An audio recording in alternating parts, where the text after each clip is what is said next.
అందరికీ నమస్కారం అండి. ఈరోజు మనం ఉడతా భక్తి అంటే ఏమిటి, దాని వెనక ఉన్న ధర్మ సూక్ష్మం గురించి తెలుసుకుందాము.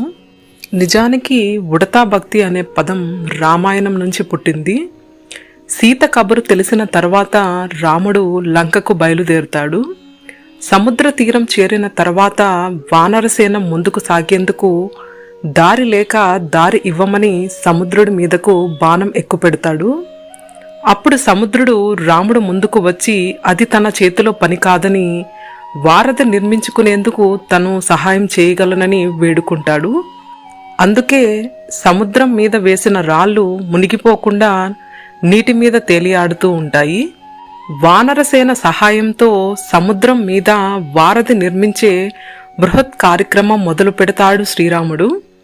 ఆ సమయంలో సముద్రపు ఒడ్డున నివసించే ఉడత రామకార్య సాధనలో తాను కూడా భాగం పంచుకోవాలని ఆశపడుతుంది. అతి చిన్న ప్రాణి అంత పెద్ద పనిలో ఏ రకంగా సేవ అందించగలదని పిడికెడంత తాను నీటిలో తడుస్తూ ఇసుకలో పొల్లాడుతూ ఆ ఇసుకను రాళ్ల మీద నింపే ప్రయత్నం చేసింది. తన శక్తి కొలది రాముడు భక్తిగా ఉడత చేస్తున్న సాయం చూసి ముచ్చటపడి తన చేతుల్లోకి తీసుకుని లక్ష్మణుడితో ఇంత చిన్న ప్రాణి మంచి పనికి చేతనైన సాయం చెయ్యాలని తపన పడుతుంది. ఇలా ప్రతి ఒక్కరూ ఆలోచిస్తే ఈ లోకంలో ధర్మం 4 పాదాలుగా నడుస్తుంది అంటూ ఉడత శరీరం మీద చేతితో నిమిరితే ఏర్పడిన గీతలే ఇప్పటికీ ఉడత ఒంటి మీద ఉన్నాయనేది ఒక కథ. ఈ కథ ఆధారంగానే ఉడతా భక్తి అనే పదం వాడుకలోకి వచ్చింది.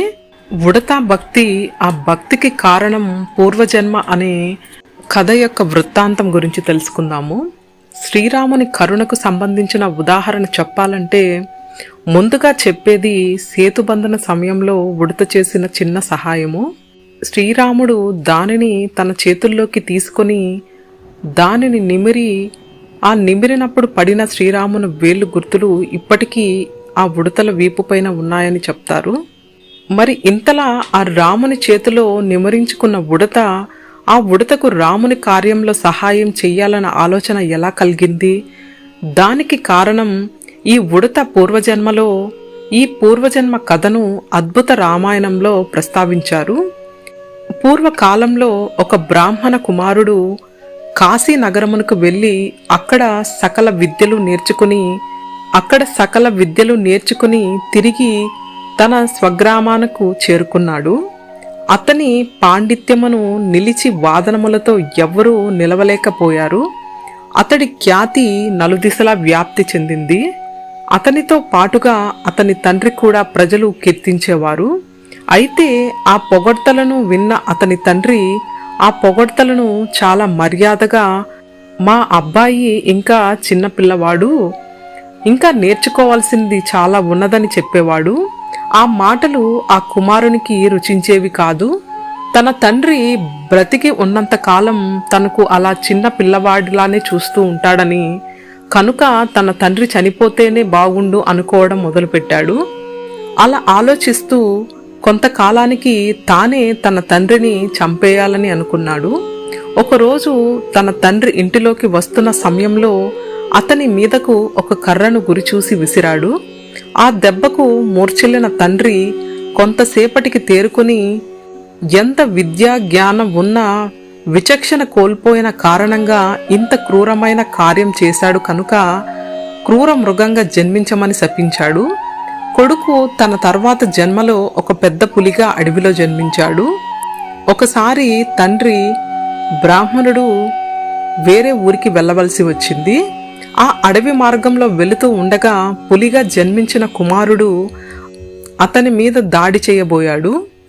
మృగజన్మలో ఉండి కూడా ఇంకా క్రూరంగా ప్రవర్తిస్తున్నావు కనుక ఎవ్వరికి హాని చేయని ఉడత జన్మ ఎత్తు అని మరలా తండ్రి ఆ పులికి శాపం ఇచ్చాడు. అప్పుడు ఆ పులికి గత జన్మ, ఆ జన్మలో సంపాదించుకున్న జ్ఞానము జ్ఞాపకము వచ్చి తన తండ్రి పాదములపై పడి క్షమాపణ కోరాడు. ఆ శాపమునకు విమోచనము చెప్పమని అడిగాడు.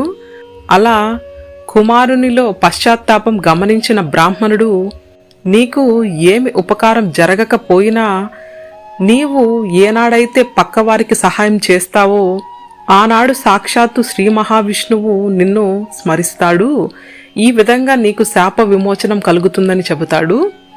ఆ రోజు నుండి ఆ ఉడత అలా సముద్ర తీరంలో గడుపుతూ ఉండేది. తాను చేయగలిగిన అతి చిన్న సహాయం రామునికి అందించింది.